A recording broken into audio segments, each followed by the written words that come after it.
Hello, good morning, good afternoon, good evening, depending on where you are in the world. Welcome to this 7th edition of the financial statement series at the Peterson Institute. I'm Nicolas Véron at the Institute, and it's my pleasure to welcome our speakers and attendants for this session.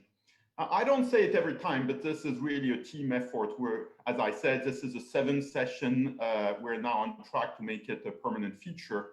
And there are a lot of people behind this, even so I'm the kind of talking head here.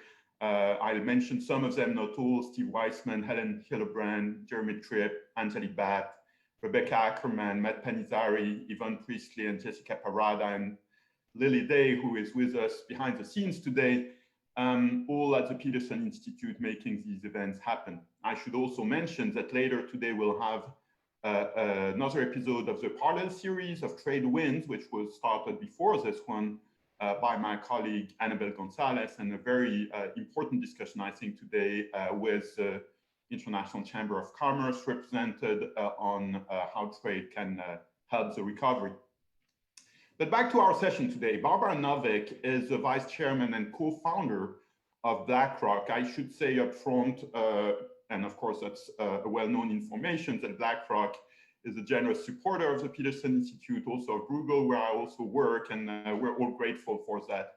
BlackRock, Barbara is a member of the Global Executive Committee of BlackRock, of the Enterprise Risk Committee, of the Geopolitical Risk Committee.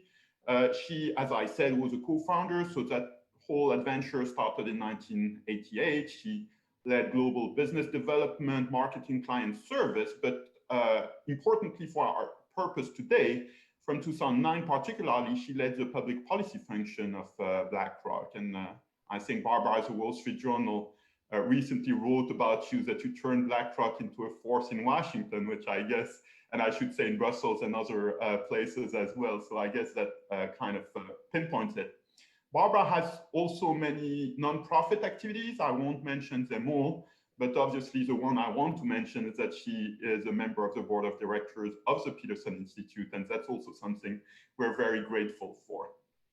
Jeremy Stein is the Moez Yacoub Safra Professor of Economics at Harvard University, and he's certainly one of the most prominent monetary economists around in the world these days, and so we're very grateful to both Barbara and Jeremy to tackle our topic today. Jeremy was, of course, member of the Board of Governors of the Federal Reserve System in the US from 2012 to 2014. Before that, he had a stellar academic career. He studied at Princeton, at MIT. He was teaching at Harvard in the late 80s, then at MIT in the 90s, and then back at Harvard since the 2000s. But this is no ivory tower.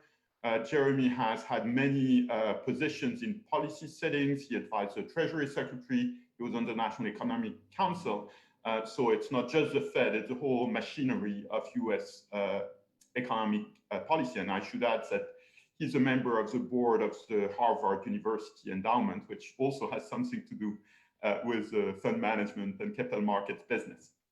So enough for introduction. Barbara, over to you. Obviously, we want to discuss the role of capital markets versus banks in the crisis. There have been many utterances by policymakers and bankers that this time banks are the solution, part of the solution, not part of the problem.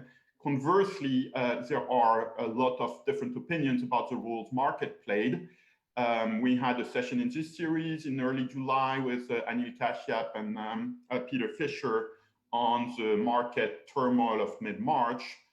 So I'm very much looking forward to what our speakers will have to say and our participants on this topic. Barbara, now over to you. So thank you very much. First of all, thank you to the Peterson Institute, and especially Adam Posen and Nicolas for planning the event. And Jeremy, it's great to see you again today, even if it's virtual. And thank you very much for engaging on these issues. We think they're very, very important. Clearly, a lot has changed since the great financial crisis. And yet in March, we experienced a new crisis, which we would say revealed some vulnerabilities and new issues that should be addressed. For those of you who want more detail than we could possibly go into today, we've written a series of papers we call Lessons from COVID-19. They're available on our public policy page. So today I'm going to try and summarize 10 long papers in 10 minutes. That's a good goal. Nicola, if you could go to the slide. So we have one slide in our deck here, which really talks about important lessons coming out of March. And I'm just going to run through these 10 very, very quickly and then talk about some of the recommendations that come from that. So if we could go straight to page 5. Great. Next, that one. Thank you. All right. So the first thing is we talk about the banks, and of course, many reforms coming out of the great financial crisis were targeted to banks.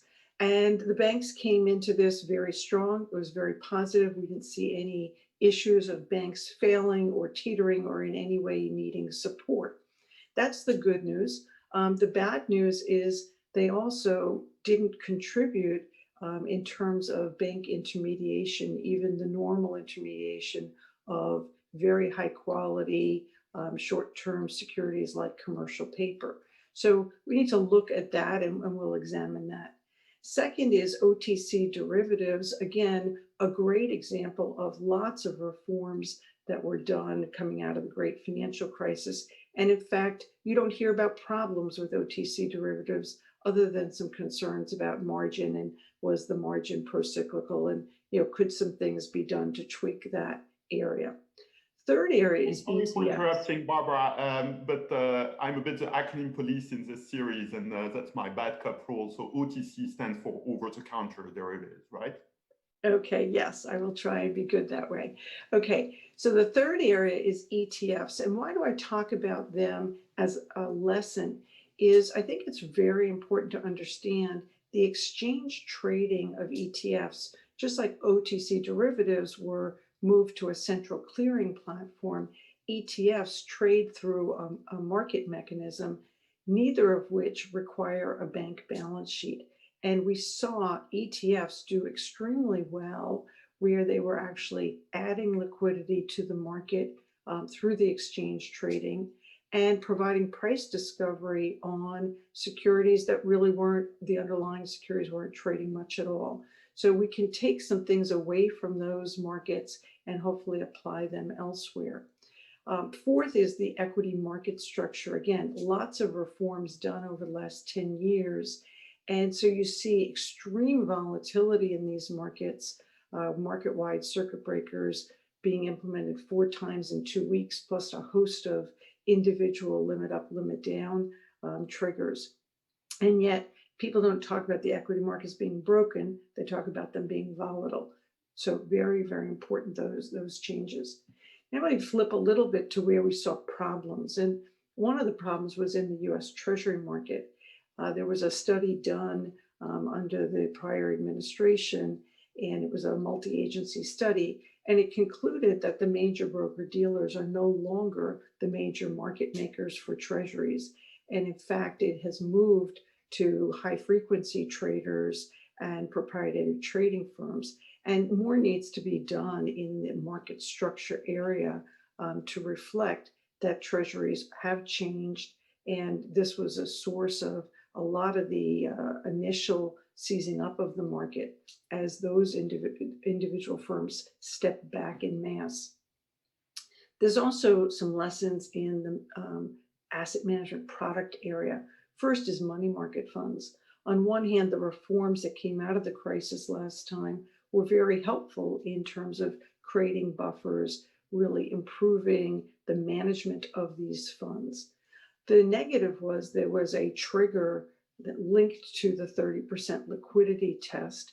And as a result, this became perceived by clients as a floor. And one of our recommendations is the need to decouple these two concepts and really give the money market funds the ability to use this buffer. What's the point of having 30% as a buffer if you can't touch it? It's really the corollary with the banks having lots of liquidity, but being afraid to use it because of regulatory capital and liquidity requirements. So we see some parallels there. In the open-end fund space, we also saw some interesting things. First of all, every fund met redemptions in the US, 100%. But there was some angst and there was some concern. Certainly, the Federal Reserve stepping in and announcing programs calmed the markets dramatically. We don't know what would have happened if they didn't do that. We know what happened up until then. We also see that the liquidity risk management reforms from the SEC made a big difference. And in Europe, similarly, ESMA. What we also notice is a difference in performance in the US versus Europe. And this is, I think, one of the most important things coming out of the crisis. We are able to use something called swing pricing in Europe. And you can think of that as a bid ask on the funds themselves. And that is a very different concept than the US, where all transactions right till the end of the day are executed at end of day pricing. Today, people are talking about anti-dilution measures, including swing pricing or alternatives. The SEC did make swing pricing legal in the last round of reforms, but they didn't really give us the tools to operationalize it. So this is a very big area of focus, and one that I would say, of the things coming out of this crisis, probably one of the most important. Next is index providers. We saw that the rebalance, which is done for bond indices, most of them is done monthly, that while individual funds would not have a problem with anything, when you looked collectively, the area of the curve where the Treasury, where the Federal Reserve and the ECB were trying to add the most liquidity was just under 1 year. Well, it turns out the way the indices work, most bond indices, as treasuries roll down and other securities roll down from 12 months to 11 months, they're removed from the index. So to have the index rebalance go forward in total right at that point in time seemed a bit foolish. It's a very small percentage of the index, but in aggregate in dollars across the market, it's very large. So they delayed for a month. Not all of them delayed exactly the same. Everyone picked and chose what they thought they could implement. And in fact, that took pressure off the market in March. And the rebalance was done at the end of April, and it went quite smoothly. So a good example of where just talking with each other and realizing what something that could be changed, it was a voluntary change, but it really made a lot of sense. We mentioned credit downgrades here because there is continued concern about BBB bonds and the growth of that sector, as well as the fallen angels. And we share a lot of those concerns from a credit perspective. What we also realize is there's a myth out there about forced selling from mutual funds. We try to debunk that myth a bit. Turns out, as you look at mutual fund investment guidelines, almost all mutual funds, including index funds, can and do continue to hold downgraded securities past the point of downgrade and past the point of being removed from the index. So I would say that concern is a little bit misplaced or overblown. And then lastly is just operational resilience. And I think this is true across the financial markets. Moving from business continuity planning, moving from working in the office to working from home somewhat instantaneously required a tremendous amount of pre-planning for the event you never knew what would happen. In fact, it went particularly well, better than I think expected. So I know I have limited time. I just want to sum up. When we look at the crisis and these lessons, we sort of bucket them into three categories. There are changes that should be made in terms of the banks. There are a whole series of changes that should be made on market structure, from fixed income to CCPs to equity, treasury markets. And then there's also a series of reforms that should be undertaken at the product level for both money market funds and open-end funds. And we welcome opportunities like this, as well as additional forums for discussing these ideas and coming to some best practices. Thank you, Barbara. That was quite a tour de force. I have tons of questions, but first, Jeremy. Okay, well, thanks Thanks very much for having me be part of this. It's a pleasure to be to join. So Barbara covered an enormous amount of ground. In the interest of focus, I'm going to try to just talk about one of the 10 topics. I think this is her number 7, open-end bond funds. And as I think many of you know, these funds have grown enormously in importance in the roughly 10 years since the financial crisis. And it's maybe as you might expect that if you crack down on banks, lending to firms is going to migrate elsewhere. And in this case, some of that migration has happened to open-end bond funds. So, basic question, should I think of these kinds of funds as a systemic concern? And if so, what should be done? And I guess my basic view is, yeah, I think they're really quite a worrisome systemic issue. And of course, a number of policymakers, academics, other observers have for several years been raising these worries. And my view is that events in March really validated the kind of worries that people have been expressing. So, first, a caricature. The basic problem, if you're not going to be real sophisticated about it, is, what is an open-end bond fund or an open-end loan fund? Well, it's like a vehicle that holds illiquid or fairly illiquid credit assets, loans effectively on the left-hand side of the balance sheet, and on the right-hand side, daily demandable liabilities. So, if something does go wrong, you'll say, wow, I guess it's kind of like a bank with no deposit insurance. Guys can run on it, and geez, what could possibly go wrong with something like that? Now, obviously, that's a caricature. It's not exactly a bank, and there's a bunch of both empirical and kind of conceptual issues. Let me just touch on a few.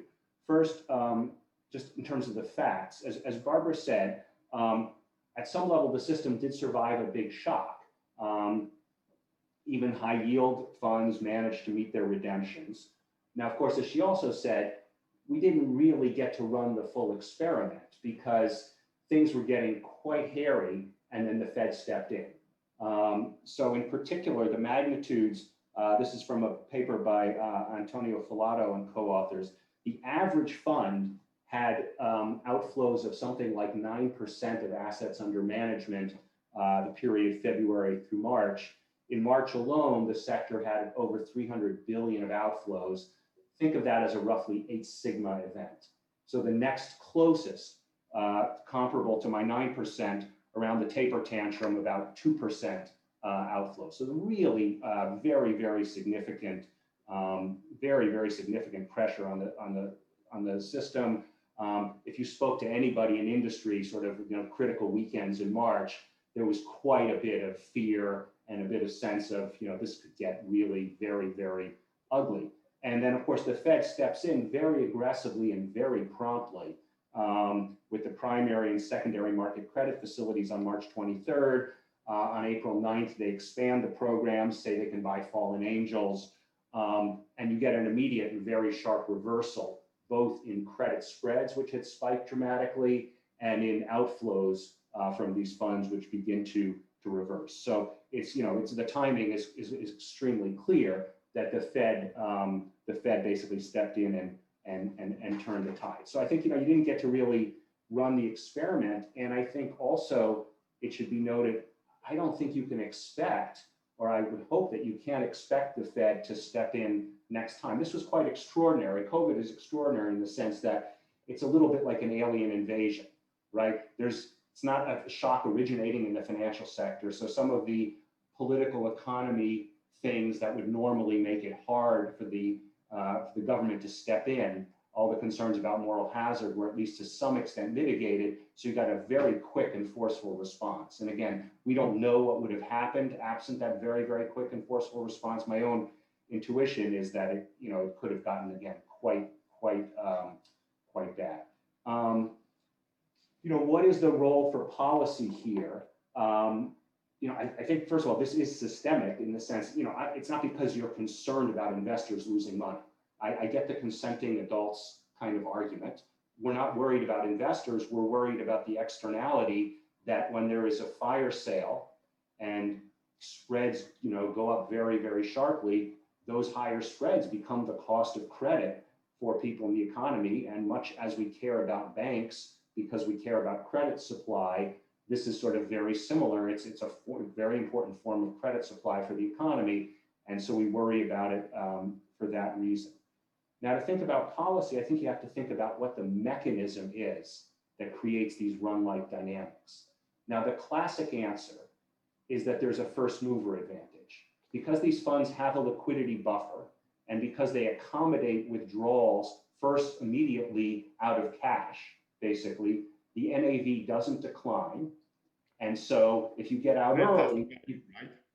What's that? The net asset value. For net asset value. The net asset value doesn't decline. And in fact, we know that when there are big outflows from these funds, there is going to be a forward predictable decline in the net asset value. So there is a first mover advantage. And that's the classic kind of run mechanism. If I get out before you, I'm going to get out on better terms.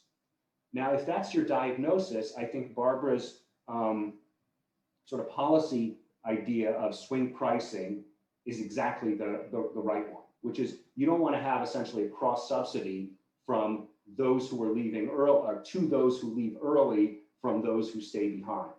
And swing pricing is really, in some sense, conceptually just designed to fix that. So I certainly agree that is helpful, and that kind of goes in the right direction. And I do think that this sort of run-like thing is part of what goes on. I'm less sure and much less confident that it is the single dominant force. That is to say, even in a world without first mover advantages, right, you can get what you might call sort of a panic or just a positive feedback mechanism where people see prices declining and they, react as many people do in financial markets. When prices decline, they try to sell, and that makes prices decline further, and then that induces more selling. It's just sort of a standard positive feedback mechanism that you can get without first mover type of advantages. And those things are conceptually different and call for a different policy response. How would I know that it's the latter as opposed to the former? Well, interestingly, ETFs are an interesting window, because ETFs, one of the great virtues of ETFs is that there's not a first mover advantage, right? Because the market price can decline in some sense separately from the net asset value. You eat your own price pressure. If you rush out of an ETF, and if everybody rushes out of an ETF, the price of the ETF will fall relative to the net asset value, effectively creating a sort of market-driven exit fee when you get out. So that's the virtue. That is like, if you thought the only problem was first mover advantages, you'd be quite a fan of ETFs. But notably, we saw very significant outflows, redemptions from ETFs as well, which suggests to me that even when you have something that looks like an exit fee, people are still going to run for the exits. So I'm left at the end of the day thinking that while swing pricing of the sort that Barbara recommends is absolutely helpful, I think that there are systemic concerns here that go beyond, or that will not be fully addressed. And I think, the worries here, again, we didn't see this. We didn't see this play out in its full sort of potential. I think this is something that needs to be wrestled with probably more comprehensively than just something like swing pricing. So Jeremy, this was great. I'll give the floor back to Barbara because I'm sure she wants to answer to some of your points. But before I do that, I have a follow-up question, because we had this discussion with Anil Kashyap and Peter Fisher 2 months ago. Is it your impression that the Fed jumped too quickly? Because you said that we didn't really run the experiment. Would you say that there was an over-eagerness to intervene, or would you view it as, kind of right? I applaud the Fed. I mean, it's not a good position to be in. And I think there may be collateral costs down the road, but I think they had no choice in this thing. I think they had to move aggressively precisely because we were on the cusp of something, and not to mention all the other things that were going on, all the other threats to the economy. I think if we had a major financial unwind on top of that, it would have been really catastrophic. So applaud what they did. It's not without cost. First of all, I think the markets may think that the Fed now has their back more than they even do, which creates instability down the road. And precisely because we didn't run the experiment, there won't be a corrective force. And I think that these vehicles will just continue to grow. And at some level, the pressure on policymakers to address the problem, because it didn't actually end up, sort of melting down a big part of the financial sector, will be less. So, there's some collateral cost to their having done it, but I think they absolutely did in the moment the right thing. And by the way, we'll follow up on this discussion in our next session later in September with Latif Mian and Patrick Honohan. I should also say that ETFs, of course, are exchange-traded funds, but I think most of our audience knows that. Barbara. Okay, well, first of all, Jeremy and I are more in agreement than disagreement, so that's a good starting spot. Couple of things I would point out, though, and I'm glad you call it a caricature of a bank without deposit insurance, because I think this is the heart of part of the problem. Banks offer deposits. You put $1 in, you expect to get $1 back, and the insurance guarantees that. Mutual funds offer a floating net asset value, and we call it redeemable equity. The price goes up, the price goes down. The results of those changes in price are to the benefit or detriment of the end investors. There's no investor coming into these funds thinking this is a guaranteed price for exit. And that is fundamentally different than a bank deposit. And I can't emphasize that enough. Second is, we've looked at the average fund flows, and people talk about all bond funds. The average for all bond funds is actually a very, very low number. It's probably 2 or 3%.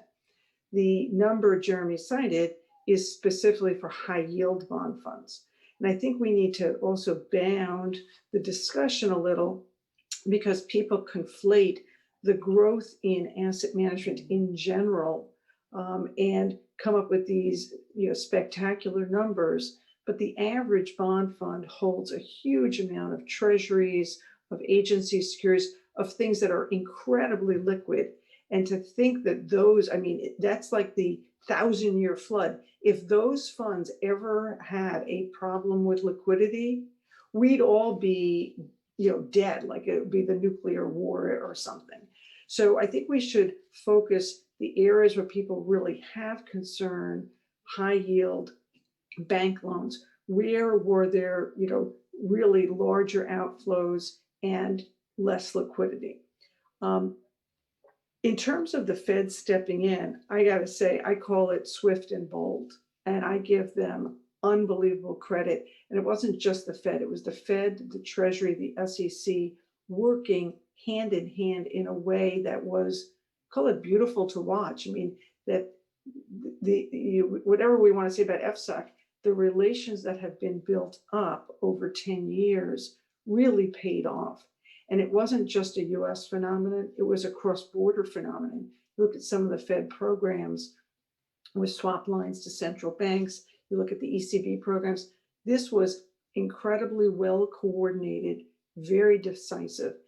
That's the good news. And there really is no bad news other than, do you really want them to be expected to do that in the future? Obviously not.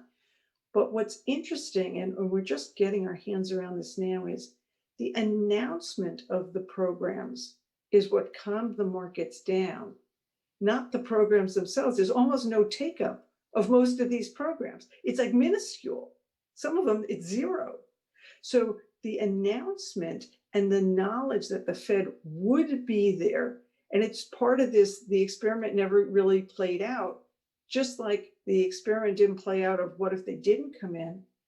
They came in and they made these announcements, and the impact was almost instantaneous. Right. We've seen record new issuance of corporate bonds, record new issuance of securities, and not going through the Fed, not through their primary programs, not through their secondary program. It's just not happening. So again, we're just getting our hands around those numbers, and we will include them in a future publication. But I think it's a fascinating aspect of central bank intervention. What did they actually do? You know, what did they say they would be willing to do versus what would they actually tap to do? And I think we should think about that pretty hard. Lastly is the ETFs, I think, are the wave of the future. And I think we've been pretty clear about that in our business and where we've focused. We think it's a better structure because it does have redemptions in kind versus cash redemptions. There are a few exceptions, but that's the general theme. And we have a number of recommendations that would enhance even the ETFs, a classification system. So like the oil ETF shouldn't be lumped in with a stock or bond ETF. Yeah, there's a number of either market structure or product specific enhancements that can be made. And, some of them are little, some of them are big, but I do think we can make a lot of improvements that incrementally may seem small, but in aggregate, we saw in the equity markets, we made some recommendations after one of the flash crashes. And I'm happy to say, it took probably 5 years. Some things the SEC had to do with limit up, limit down. Some things the New York Stock Exchange had to do with the data feeds they had. Some things the broker dealers themselves had to do with the market orders that they would take from clients. Anyway, across the system, one by one, people actually implemented those recommendations. And we saw this incredible volatility, and the equity markets were not broken. So I think that's where, we have to look at market structure, not just at the products. It's really across the board. And then I'd come back to the banks. While I'm thrilled that no banks had any problems, I'm also concerned that banks were not in the business of intermediating for anything. And if that's going to be the expectation in a market crisis, then we really need better market structure, even more so than if the banks were given guidance and really implemented more countercyclical measures. They have the liquidity, they have the capital, they weren't using it. So Jeremy, I'd like you to react to Barbara's first point, of course, because I think that's the core of the debate for this session.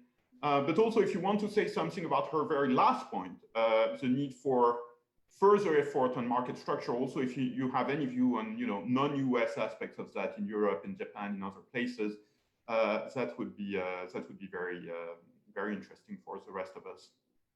Okay, so let's see. On the first point, I think the very first point Barbara made was on the distinction between bank depositors and investors in bond funds. So of course, I have no desire or sympathy for desire to protect investors in bond funds from loss. That's not my concern. I totally accept the kind of consenting adults piece of it. The question is just behaviorally, are they similar? Not in terms of what they've been promised. In other words, do they use their demandability to run for the exit? And of course, somewhat paradoxically, it's because of the absence of deposit insurance that they feel like it's risky. And for whatever reason, whether it's first mover advantage or stop loss or anything else, that daily liquidity does afford them the ability to get out. And then I think what you have to ask is there an externality so that their sort of privately optimal decisions of when to get out as sort of rational, smart adults do something to the system that's not internalized by them. And I think that's where, so my concerns are around fire sales and the effect of fire sales and spikes in credit spreads. They have nothing to do with investor protection. And so if you have an investor protection lens, you're going to say basically this is fine. And I agree in that respect. Another point that Barbara made, which is, I think it's fascinating to me, is what you might call central bank magic. The Fed says, here we are, and everything gets better and prices return. As you said, I mean, one of the really beneficial effects of this is that there was a tremendous amount of private issuance. And yet the Fed didn't actually have to buy any. or has now bought a minimal amount. And again, it's sort of an amazing thing that central banks can do. I want to be a little careful about whether it's sort of a free lunch here. And I think this depends very critically. There's sort of Draghi and whatever it takes, which had a similar feel. You just say something, here we are, we're going to solve, and maybe you don't even have to do that much. I think it depends a little bit on the specifics of the situation. In this particular situation, the way I think about it is they've struck a put. They've basically said to the market, if things get, they've been heard, maybe I should say more precisely, they've been heard by the market to say, if things get bad in this adverse state of the world, we will do some buying. Now, of course, if you say that, you don't have to do the buying right away, right? And so the only question I have is, given the magnitude of the market rally, both in credit and in equities, what exactly has the market heard the Fed to be saying? If you look at the pricing of things like CCC bonds, which are, I think, at spreads that look like sort of their long run averages, very peculiar for an extreme recession, has the market heard the Fed to be saying something like, oh yeah, if bonds get downgraded or go into default, we'll buy them? I'm So Jeremy, confident the Fed is not going to do that. what you're telling us is that the market has misheard the Fed, right? I think that is a concern. That is a concern. And it's not, we don't know yet that this whole thing will be, again, I applaud the Fed for what they've done. We don't know yet that it will be cheap and easy and a free lunch, because I think if things get worse with the pandemic, and bonds get downgraded or go into default, there will be the question of whether the Fed does what the market expects it to do. And if they don't, then we're going to have another episode of fragility. Okay, so again, not to question the Fed's intervention, but it's maybe to push back a little bit on the idea that it's sort of a, central banks can kind of do this and fix problems without incurring potentially significant risks or costs. Right, I would That's very separate. interesting. Before I give back the floor to Barbara, I'd like to ask a question about fire sales, because you insisted on this. Yeah. So Barbara made a point that mutual funds are not forced into fire sales by downgrades, right? But when you look at the system, well, first, do you agree with that? But more importantly, when you look at the system, is that true at the scale of the system? Aren't there other differently regulated actors out there who do have to do fire sales? And how do you think about this whole downgrade dynamics, especially when there is downgrade out of the investment grade category? So I agree with, Barbara is of course completely right that it's not literally, you're not literally forced on the event of a downgrade, or there are many types of asset managers that are not forced inelastically to sell on the event of a down. And in fact, when I was thinking of fire sales, I was not thinking so much of those that are precipitated by downgrades as those that are precipitated by very dramatic outflows from the sector as a whole. Then you have to sell something. There is nevertheless a cusp effect associated with being downgraded to junk. We know, if you look at firms that get downgraded, and you compare ones that are on one side of the cusp to the other side of the cusp, there is a pretty discrete change in, the credit spread and some of the real activity of the firm. So, there are mitigating factors, and it's not as bad as some people make it out to be. But of course, it is a sort of a significant event if you get downgraded to junk. I'm not, however, claiming that is the dominant, and I think here I would agree with Barbara, I'm not claiming that is the dominant thing we need to be worried about. I'm a little more focused again on the sort of whole, performance flow dynamic, that when things go bad, people basically withdraw, and that's a very nonlinear thing. So, it's when you get to a certain threshold, you really worry about a very significant sort of flow on. Barbara. So if I could jump in on a couple of things. First is, clearly in the equity markets, you also see people leave funds in droves, but you don't have this problem because the equities are traded on an exchange. So while they, and I think you said something along the lines of price declines beget price declines, you definitely see that momentum kind of building in the equity markets as well as the bond markets. But this is where the learnings from one market to another. If that's what happens in equity markets and we're okay with it, then we need to figure out on the market structure side and on the product side how to be okay with it in the bond market. I do think swing pricing, or there are a number of other anti-dilution ideas that are floating around, something that addresses this, I'll call it the bid-ask spread or the liquidity premium. I don't agree with your comment that when funds are faced with redemptions, all they do is they use their cash and the NAV doesn't reflect the new reality.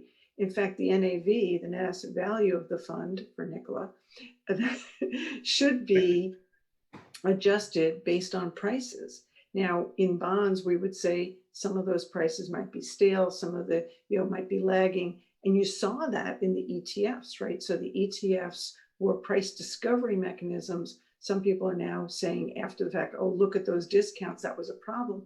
In fact, those discounts reflected the prices had declined, but the underlying bonds weren't trading very much. So I do think, having an anti-dilution mechanism would address a lot of that. It would put the transaction costs on the transacting investors. The fact that there is a transaction cost would reduce the incentive to even want to leave. And if you couldn't do it with swing pricing and needed to do it with redemption fees, you set the fee high enough that the person redeeming is at least covering their costs and maybe even extra. So there's an incentive to stay. You flip that around. So I think there are ways to address that. I want to separate that from this idea of fire sales. There's a lot of jargon out there. What is a fire sale? Well, yes, just like with equities, you're going to sell securities to redeem. But I come back to the redeemable equity concept. The price went down. Yep, the price went down. And these are consenting adults. And we have to be respectful of that. We don't want the central banks putting a floor on bond markets or on equity markets or on any markets. I think that would be a mistake. But there are ways, I think, of changing the dynamics, if we want to call it the run dynamics or whatever, of specific kinds of funds.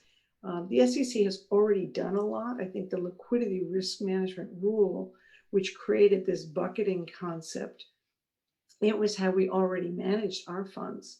And so we didn't really make a whole lot of changes, but being able to have multiple layers of liquidity to be able to meet redemptions on short notice, that's what funds should be doing. And different kinds of funds need different tools. So a high yield fund might need some investment grade bonds. It might need some other measures available to it. A loan fund, because of the settlement issues on bank loans, might need a line of credit to bridge that gap. Now, I know people get concerned when they hear line of credit, but if used properly and put in place for the right reasons, it reflects there is this mismatch of settlements versus redemptions of those funds. And it should be limited to things like that. So I think you have to look at the different products. And just like the average bond fund had very low redemptions and has very few liquidity problems, you start looking at high yield, you look at bank loans, you look at areas where you have more concern, and you say, what measures are in place or should be in place? And let's make sure these are appropriately tailored to the products. I have a question from Vinay Sharma in the audience, which is less about the financial stability aspects, which is what we're very much focused on so far, but more about kind of the efficiency of the financial system to bring the real economy what it needs and basically capital allocation. So he asked three questions, actually. One is the risk of zombie firms. The second is the risk of over leverage. And the third one is the discrepancy between the allocation of credit to, big tech and Apple and all these firms which have all the, credit, equity, you name it, all the capital they need from the market versus, travel firms, small firms, and those that will suffer from unemployment at very high levels. So, of course, we could devote an hour to this. This is a very big issue, but maybe very quickly, and I ask you to be succinct, is your verdict so far that the markets have done a rather good job, a rather bad job? What can be improved, again, very quickly on this allocative function? Well, let me say one thing about zombies, which is sort of a, anytime the government gets involved in supporting credit markets, a sort of very natural objection as well. We're going to just prop up a set of zombie firms. I think it's worth noting, I think that the nature of this crisis, one of its most distinctive features is that there is much less, usually we think, well, distressed firms, unviable firms, and we're kind of a little blurry about it. But the basic thought we have is, geez, if a company is, having a huge decline in its revenues and it can't meet any of its obligations, it's probably not economically viable. That assumption is probably much less correct now than it ever normally is. So think of all the things, your dentist. I mean, you can imagine a million examples. I imagine nobody went and got their teeth cleaned the first 3 months, and it was horrible for the revenues of dentists. And there are probably a bunch of dental practices which are in severe financial stress. I hope for all of our states that they're viable in the longer run. So there's just much less signal about long run viability in short run kind of financial metrics. So, when the government, does something like Main Street or otherwise intervenes to supply credit, I think the balance of worry that you're somehow propping up zombies as opposed to trying to support, obviously there are inefficiencies on both sides, but I think the worries about zombies here should be less prominent than they would otherwise be. Another remark on credit allocation, just to tie back to what Barbara said about equity versus credit. I think even in, and of course I agree with anything that we can do to effectively increase the liquidity of the underlying securities, underlying bonds or whatever, those are all good things and moves us closer in some ways to what the equity market looks like. I will say that one important difference is that at the end of the day, the evidence is much stronger that kind of non-fundamental movements in credit have an effect on the real economy. In other words, if credit spreads spike dramatically, that's going to matter. That's going to have a causal impact on credit supply and the real economy. If for some non-fundamental reason, investor sentiment moves and the stock market declines by 10%, the evidence is much weaker that matters for the real economy. So I think the analogy is certainly a helpful one insofar as it kind of motivates us to think about making some of these credit products more liquid. But at the end of the day, I'm just going to care a little bit more with my sort of policy perspective on. I'm just going to care a little bit more about technical movements in credit than I will about technical movements in equities. That's right, and as somebody who spent a lot of time worrying about those things, I think the point you made about zombification and the poor nature of the signals we get incredibly important. Also to assess the risk of NPLs going forward. That's a very big debate in Europe, perhaps even more than in the US because the European system is so heavily bank-based. But I think we should all acknowledge that these are really unusual circumstances, and getting a sense of which firms can survive and not is not like in your usual recession. This is very important policy-wise. So thanks very much for making this point. Barbara. So if I could make 3 points. The first is COVID accelerates trends that were already happening. So 2 great examples. E-commerce. Who hasn't ordered something, whether it's through Amazon or through somebody else, and had it delivered to their door during COVID? Second is telemedicine, right? Telemedicine, people were skeptical, frankly, for old people who can't get to the doctor easily. It's a major undertaking just to get to your appointment. Telemedicine is a huge benefit. So, I just use those 2 examples. There are many, many examples. The trends that were already happening just got accelerated. That's one side of the equation. The second point would be, from a public policy standpoint, and this has nothing to do with asset management, this has to do with, more the macro public policy kind of thing. It has implications for real people and real jobs. And you can't just flip a switch, right? The problem with COVID is it happens so suddenly. To accelerate these trends and have it be an immediate shift is so disruptive to real people, real lives, that some of these programs, maybe they do support zombie firms for some period of time. I'm not sure that's a bad public policy decision, because I think if you can essentially soften the transition and put in place programs that will enable people to come out the other side better, that is a worthy public policy initiative. And in fact, you see it with all the social unrest. I mean, if we didn't have these programs, it would be so much worse. And I think that's important.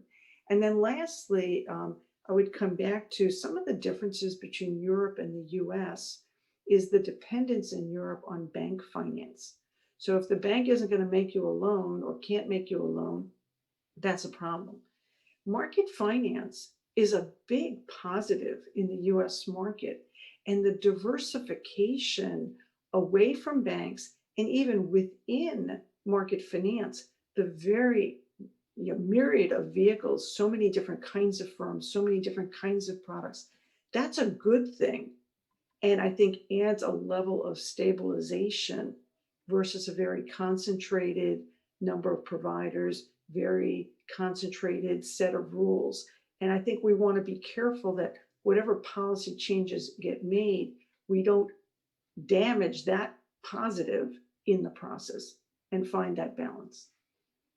So that's obviously what European policymakers call capital markets union, and I think they're struggling with it for not least for a number of market structure issues, but we'll have the opportunity to debate that once again, even so we already did in a previous session when we had Thomas Wieser here. I would like us to shift to a slightly different issue, which is back to financial stability. And again, a familiar issue of, okay, to regulate activities and work on market structures, but there is also the point about regulating and supervising entities and institutions. So one of the big post-crisis reforms of the Dodd-Frank Act and similar things in other jurisdictions was the creation of FSOCs, the designation of systemically important firms that were not necessarily banks, and also all the work which Barbara alluded to very briefly in her presentation around CCP, central counterparties, clearinghouses, in other words, and the accumulation of risk into those, for some of them, giant risk concentrators. I'd like to ask the two of you, and maybe starting with you, Jeremy, what's the current stock taking on this? I mean, as we know, essentially all the non-bank firms that had been designated systemically important by FSOC, the Financial Stability Oversight Council in the US, have been de-designated, whether it's GE or insurers or, so in a way you could say that's good. That means they have downsized below the threshold when they are systemic, but not everybody sees it that way. There are obviously debates on whether other things should be designated. And indeed, at the time of the London and Pittsburgh summits of the G20, many policymakers were talking about this kind of mechanism to designate systemically important hedge funds or things like that.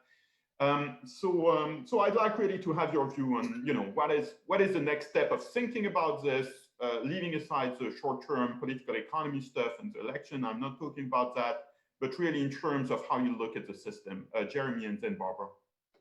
Well, maybe if possible, I'm going to just abstract up a level and say, I think Barbara has it exactly right. I mean, what's distinctive about the US, and I'm not going to get the fraction exactly right, but an enormous majority of corporate lending happens now outside the banking system. And that has many benefits. But of course, I don't think we want to, go to the extreme saying, well, because it's outside the banking system, we don't have to worry about it. And there are real, we have to worry about it. And one benefit, I'm not saying it's the overall riding thing, one benefit of when it is in the banking system is we kind of have a pipe. The central bank knows how to kind of channel support to banks, is much less able, absent doing sort of extraordinary things, to channel support to the non-bank sector.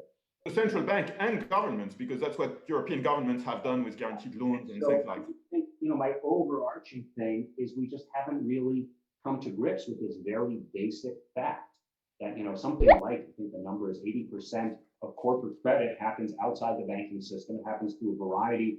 I am less focused. We can talk about designation, and I think designation has to some extent become a little bit of a political football.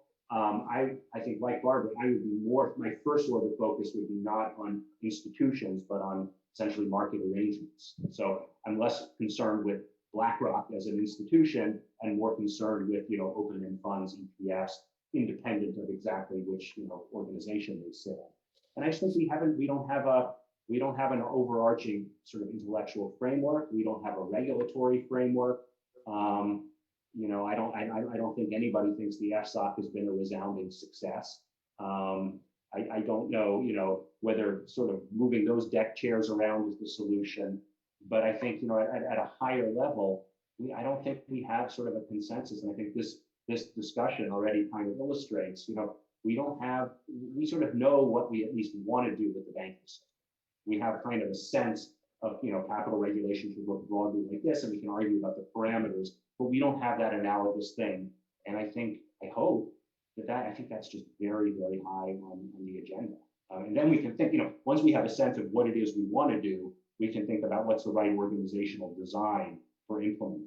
But I'm a little leery about talking about how to fix the FSOC or how to designate without having really come to grips with this very basic kind of financial design set of issues. There's a follow-up question from Rafael Menges, which really is a two-hander on this. If you look at it, say, from Germany, in Germany, there's a notion that the German banking system with a lot of small and regional banks is helping to ensure funding of SMEs. It's the backbone of the German economy, blah, blah, blah. Is that completely wrong? How do you think about that? How do I think about whether that's a better system or? Well, yeah, basically. I'm sort of less inclined to sort of try to pass a broad based, there's sort of heterogeneity in financial systems, and I'm not going to try to render a judgment that this system is better than that system. Much more, we have a very different capital markets driven system here, and we have to have a regulatory kind of framework that makes sense for that. I'm not at all suggesting we should look more like Germany or Germany should look more like us. That's sort of that's a question that's above all of our pay grades probably. But how do we deal with the system that we have in a way that's sort of coherent and makes sense? Okay, fair enough. Barbara. So I'm going to call Jeremy's last comment what we call regulation should be fit for purpose.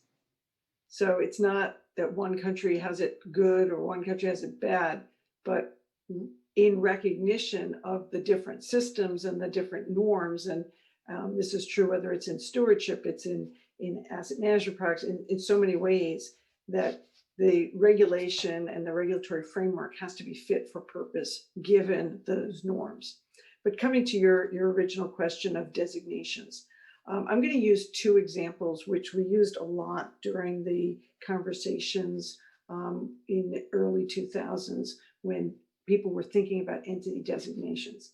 And we tried to explain that in asset management, an entity designation would not accomplish anything useful. It certainly would not reduce systemic risk. So here are my two examples. First is on the product side. Imagine if you took the list of mutual fund providers, whether it was money market funds or open-end funds or whatever category you wanted. And you said, let me list the top 10, and I'm going to designate all of those 10. People would either look at that list and say, oh, that means they have a good thing. There's a government backstop. There's something positive about that designation, in which case those would be your 10 winners, and they would hoover in all the money. Or they would look at those 10 and say, oh, somehow that makes them worse for me as an investor. I don't like the constraints that are going to be put on them. And so I'm going to leave and put my money somewhere else, in which case you'd have a new top 10. You'd have to designate a new top 10.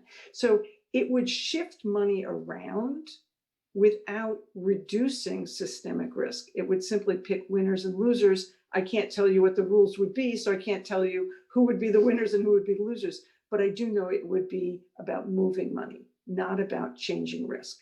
The second example is on the activity side. Imagine in the case of those over-the-counter derivatives, if instead of creating CCPs, we went to the various banks and we said, you know, you three are the largest dealers in OTC derivatives. Okay, we're going to regulate you differently. Well, you know what? Same problem.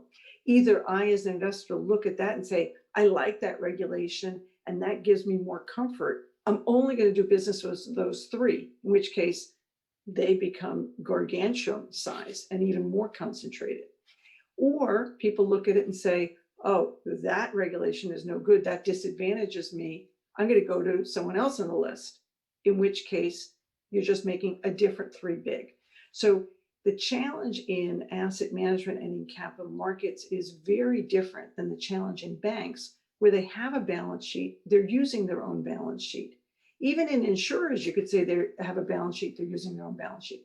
Once you get to asset management and capital markets, it's not our balance sheet. It's not even our money that we're managing. Right.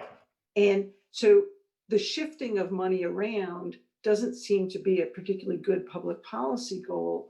And the ability to reduce systemic risk is really very much about system-wide rules, right, that policy framework that Jeremy talked about, and making it fit for purpose.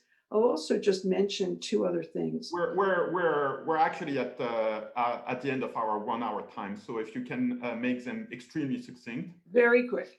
The pivot to products and activities by both the FSB and the FSOC was in 2015. This wasn't a recent phenomenon. This wasn't a change in administration phenomenon. That happened way before. And the second thing is, we do think there's an amazing amount of focus on asset management and on funds, partly because the data is so readily available. But put this in perspective, asset managers manage about 25% of marketable assets. Somebody else manages 75%, and that's the asset owners themselves.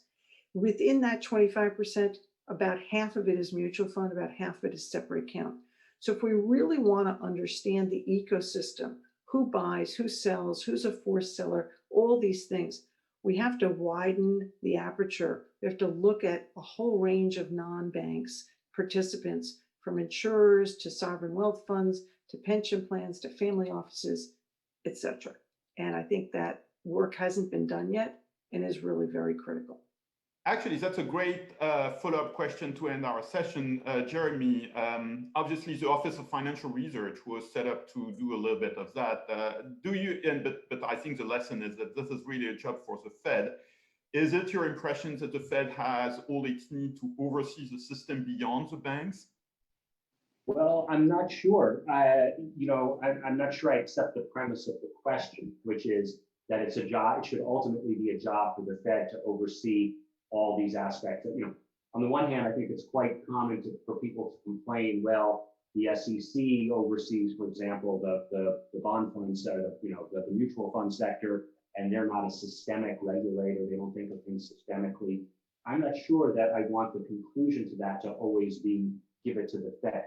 I was talking about oversight and watching the system, basically monitoring and getting the information. I was not referring necessarily. Yeah, I mean, obviously the Fed, as part of its sort of financial stability work, oversees all this stuff, but that's quite different than having the ability to then, act. I mean, they can take that into account in formulating monetary policy. They can take that into account in how they regulate the banks. But if, as Barbara said, if we need to sort of take a system-wide view of what's going on outside the banking sector and then actually make some policy based on that, I don't know that that's something. You can't collect sort of everything inside the Fed. I think that becomes then very difficult, both for the organization and for their independence, if they're sort of regulating all corners of the financial markets. Well, obviously, there are tons of things we, go ahead, sorry. No, that's it. There are tons of things we could keep discussing, but we're already 5 minutes late. So I think I'll have to adjourn on this basis, but I want, before I do that, to again thank very warmly both Barbara Novick and Jeremy Stein for what I thought was a very, very thought-provoking discussion and in a way a hook for many other future discussions at the Peterson Institute. So many thanks for that. For those of you who think trade is important, don't miss the session later today with Annabelle Gonzalez, and see you very soon on financial statements at the Peterson Institute. Thank you very much.